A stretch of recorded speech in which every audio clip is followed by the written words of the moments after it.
हन्ना की कहानी एक सफर की मानंद है, जहां हर मोड़ और हर कदम एक नया सबक सिखाता है।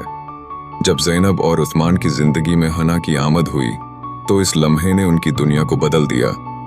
होने वाले चैलेंजेस के बावजूद दोनों ने अपनी मोहब्बत की ताकत से जिंदगी की राहों को रोशन करने का इरादा किया। ज़ैनब की मायूसियां दो बुनियादी चीजों से जन्म लें, मोहब्बत और उम्मीद, और ये दोनों फैसले की ताकत बन गए। हन्ना की रफ्तार और उसका इरादा वाज़ेह था। इब्तिदाई सालों में ज़ैनब अक्सर अपनी बेटी को गले लगाकर रोती, लेकिन वो जानती थी कि हर आंसू एक नए अज़म की अलामत है। उस्मान हमेशा उसकी हमायत में खड़ा रहा, और यही यकीन उनके लिए एक बुनियाद बना।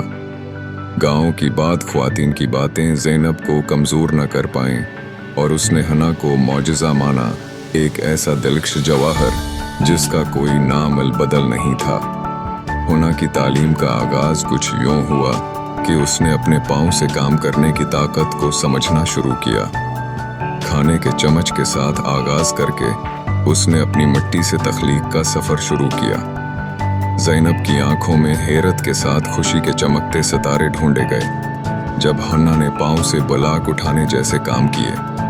वालिद उस्मान को देखकर लगा जैसे उसका दिल अपने बेटी के कामों पर फख्र से भरा हुआ हो। उनकी खुशियों की इब्तिदा हन्ना के हसूलियाबियों से जड़ी हुई थी, जो उसने खुद की मेहनत और अज़म से हासिल की। हन्ना के लिए चौथे साल ने खुददारी की नई शक्ल को जन्म दिया। इसकी ज़ाहिरी खामियों के बावजूद उसने अपनी अंदरूनी ताकत को पहचाना और उसे निखारा।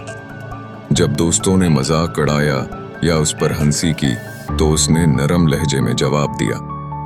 इसकी अक्लमंदी और हौसले ने एक नई दुनिया तलाशी, जहां उसे मोहब्बत की हकीकत का तजर्बा हुआ।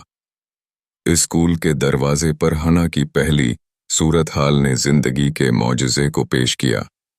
वो अपने पाँव से नाम लिखकर दिखाने में कामयाब रही, और इस लम्हे में मेहमानों की तालियों ने न सिर्फ हन्ना की ताकत का बल्कि वालिदीन की मोहब्बत का भी अंदाज़ा दिलाया। हन्ना के सफ़र ने हमें ये सिखाया कि माजूरी में भी फ़ख्र कामयाबी की सूरत में बदल सकती है।